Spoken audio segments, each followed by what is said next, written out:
आप सभी का स्वागत है आचार्य कुलम बिहार के इस ऑनलाइन प्लेटफॉर्म पर। और मैं हूं नवीन सर। आज सुबह से ही बिहार के शिक्षकों के जो ग्रुप हैं और शिक्षा विभाग से जुड़े हुए जो भी ग्रुप हैं उसमें एक लेटर बहुत ही वायरल हो रहा है, जो कि आपको NIOS DLED से संबंधित है।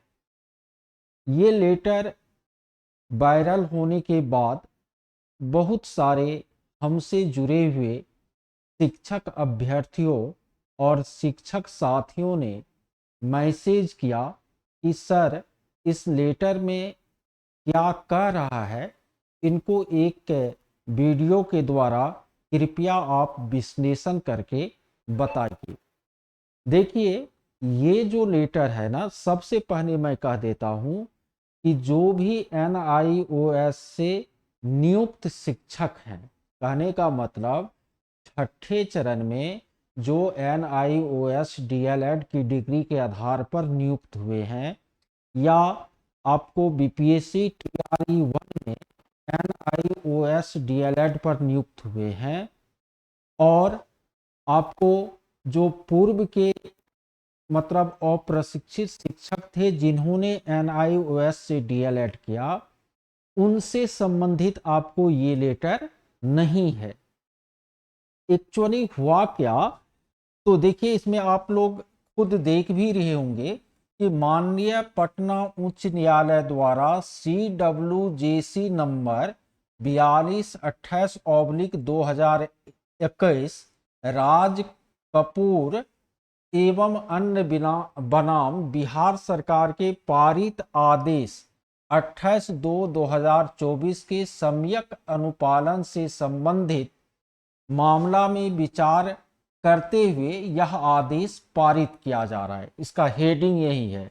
कहने का मतलब है कि आपको 2021 ईस्वी में NIOS DLED जो किए हुए कुछ अभ्यर्थी थे बिहार के, उन्होंने हाईकोर्ट में एक केस दायर किया था, और उन लोगों का कहना था कि चूंकि हम लोग पहले से ही अनट्रेंड टीचर के रूप में काम कर रहे हैं, अतः सीटेट के पासिंग मार्क में सरकार हमें क्या दे, छूट दे।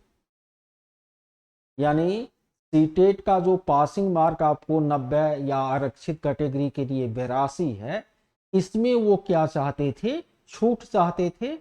और ऐसे अभ्यर्थियों ने जो बेरोजगार NIOS DLED किए हुए थे, उन्होंने हाईकोर्ट में एक केस दायर किया, और उसी केस का जजमेंट जो आया, उस जजमेंट में यह कहा गया कि शिक्षा विभाग बिहार सरकार जो है, इन अभ्यर्थियों का जो मामला है उन पर विचार कर सकती है, और वो विचार करे, यदि उचित हो तो इन अभ्यर्थियों को सीटेट उत्तीर्णता की जो बाध्यता है वो खत्म कर दिया जाए, और इनको सीधे DLED डिग्री पर नियुक्त कर दिया जाए।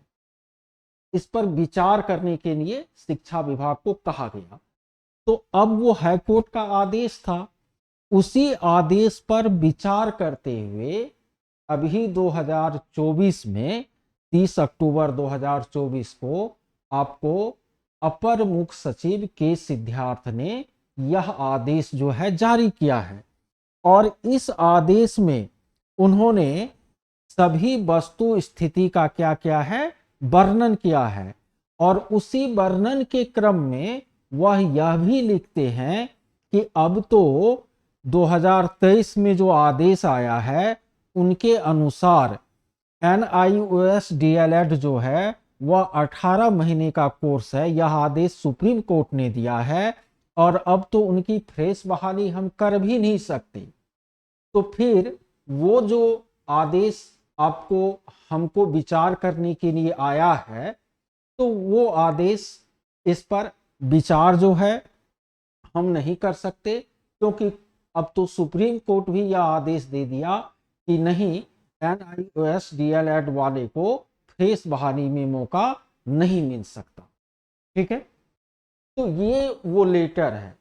अब देखिए, जो भी आपको छठे चरण में नियुक्त है या TRE-1 में नियुक्त है, उसके नौकरी पर यदि वो NIOS से DLED हैं तो कोई मतलब खतरा नहीं है। इसलिए नहीं है क्योंकि इन लोगों की जो नियुक्ति हुई है वो भी हाईकोर्ट के आदेश पर ही हुई है, और जिस दिन सुप्रीम कोर्ट ने रोक लगाया इस पर, उसके बाद बिहार सरकार ने बाहर नहीं किया, TRE-2 में बाहर नहीं किया।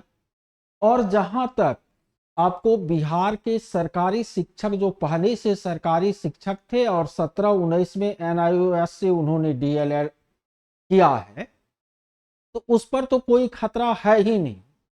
और यदि ये भी दिमाग में चल रहा होगा किसी को कि नहीं, ये जो प्रधान शिक्षक की बहाली है ये फ्रेश बहाली है, अतः भविष्य में हम NIOS से DLED किए हैं तो आपको इस आदेश के कारण जो है हम पर खतरा आ सकता है, बिल्कुल नहीं।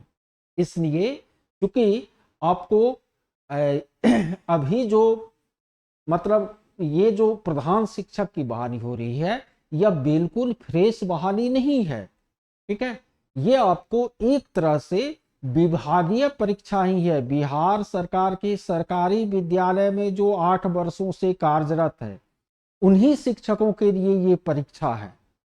तो यदि वो शिक्षक बनने के लिए पात्र हैं, शिक्षक पद पर योग्य हैं, तो प्रधान शिक्षक क्यों नहीं बनेंगे? उस पर भी इसका कोई असर नहीं है। तो इसलिए जो भी आपको NIOS DLED से आपको नियुक्त हुए हैं छठे चरण में या TRE-1 में या पहले से नियुक्त है प्रधान शिक्षक में उनका रिजल्ट हुआ है, किसी को कोई प्रॉब्लम नहीं है। ठीक है, बिल्कुल आप लोग इसको लेकर के निश्चिंत रहिए। धन्यवाद।